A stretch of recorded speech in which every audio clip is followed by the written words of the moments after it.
bu hadisələr müharibədə praktik olaraq müharibənin taleyini həll edəcək bir səviyyədə bir hadisələr deyil. Yəni bugün Ruslar hansısa kəndləri işğal edirlər və yaxud da hansısa əraziləri işğal edirlər.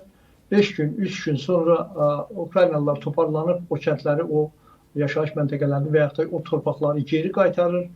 Yəni bütün bunlar artıq gördüyümüz qədər 4-cü ildir davam edir və Rusiyanın işğalı barəsində siz verilişlərin birində mən bir rəqəm də eşitdim ki, cəmisi bu müddət ərzində 0,8% ərazi baxımından irəliləyişləri olubdur. Yəni bundan artıq, yəni belə müharibədə qarşıya qoyulan hədəfə çatmaq, yəni işğalı tam sonuçlaşdırmaq, yəni ona tam nail olmaq mümkün deyil. Çünki Rusiyanın hədəfi işğaldır da, Ukraynanı işğal etməkdir o. Ən azından o 4 dənə vilayəti, ərazini, hansıları ki, rəsmi şəkildə özünə birləşdiribdir.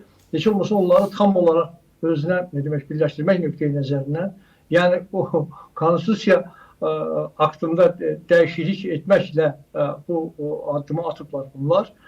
Bunu rəsmiləşdirmək üçün heç olmasa oranın işğalını başa çatdırmalıdır, amma bunu edə bilmirlər. Və bu səbəbdən də təbii ki, agresiya artır. Baxın, bütün dünya bir tərəfədir. Başda Amerika Birləşmiş Ştatları olmaqla Avropa İttifaqı və demək digər güclər bir yerdə Ukrayna Rusiyanı bu müharibədə durdura bilmirlər. Rusiya getdikcə bu müharibəni dərinləşdirir və son məlumatlar nəyə göstərir? Son məlumatlar onu göstərir ki, Rusiya özünün hüquqi aktlarında, müvafiq hüquq aktlarında dəyişiklik etməklə ehtiyatda olan hərbiçiləri hərbə cəlb etmək hədəflərini qoyur qarşıya və bunu artıq demək 26-cı ilin yanvar ayının əvvəlindən etməyə hədəfləyir.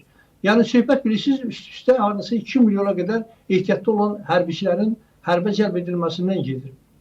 Bu nə deməkdir? Bu o deməkdir ki, cəbhədə bugün vuruşan 700 min Rus əskərinin əlavə olaraq 2 milyona qədər də demək hərbiçi əlavə etmək istəyir Putin. Çünki bilirsiniz, böyük itkilərə məruz qalır Rusiya ordusu, çoxlu canlı itkiləri var Rusiya ordusunun. Bu 1 milyonu artıq çoxdan keçibdir, biz bunu bilirik. Ancaq konkret rəqəmlər, son rəqəmlər hələ bəlli deyil, amma hesab edirəm ki, sürətlə artır bu itkilər. Ona görə müharibədə canlı qüvvə hesabına üstün gəlmək, üstünlük əldə etmək və qoyulan hədəflərə çatmaq nöqteyi nəzərindən Putin müvafiq qanunvericilik aktında dəyişiklik edilməsi yolu ilə o ehtiyatda olan hərbiçilərin hərbə cəlb olunmasını hədəfləyir. Yəni o qanunda demək belədir məsələ qoyuluş bu cürədir. Bu ehtiyatda olan hərbiçilər o vaxt müharibəyə cəlb edilə bilər ki, dövlət bir başqa dövlətə müharibə etsin və yaxud da ki, öz ölkəsinə bir təhlükə olsun və bu səbəbdən də müharibə vəziyyətində olsun. Axı bunlar müharibə elan etməyiblər, bunlar xüsusi hərbi əməliyyat qoyublar bunlardır. Bu müharibə deyil bunlar üçün. Aslında müharibədir, gerçək bir müharibədir. Amma bunlar bunun adını belə qoymadıqlarına görə öz qanunvericilik bazalarında dəyişiklik edib, aktlarında dəyişiklik edib, bax bu ehtiyatlı olanları demək, yenidən müharibəyə cəlb etmək istəyir. İndi sual olunur, belə bir gedişləri edən bir dövlət və yaxud da dövlətin rəhbərliyi bu müharibəni dayandırma haqqında düşünərmi? Təbii ki, yox, düşünmürlər bunlar. Ona görə hesab edirəm ki, biz sizinlə verilişlərin birində də bu fikir sizinlə olan verilişlərin birində də bu fikirlər səsləndirmişdik ki, bu müharibə 27-ci ilin sonlarından tez bitməyəcək. 28-ci ilin ortalarına qədər mən bunu görürəm ki, bu müharibə davam edəcək. Və hadisələrin gedişatı da bu dediklərimizi sübut edir. Bu iki tərəfi sülh masasına aparacaq bugün ortada heç bir işartı yoxdur Rusif bəy. Heç bir işartı yoxdur. Yəni, qarşı tərəf, təbii ki, Ukrayna tərəf haqlı olaraq öz torpaqlarında güzəştə getməyəcəyini bildirir. Rusiya isə dediyimiz kimi, nəinki kiminsə çağırışına qulaq asır, nəinki kiminsə sözünü eşitmək istəyir, nəinki kiminsə haradasa bir razılığa gəlib masada oturub söhbət eləmək istəyir. Bu günlərdə səhv etmirəmsə dünən Vladimir Putin bir bəyanat verdi ki, onların xüsusi bir demək, uzaq mənzilli raketləri 14 saat havada olubdur. Səhv etmirəmsə Brovesnikdadır. Demək, bu hərbi demək, nüvə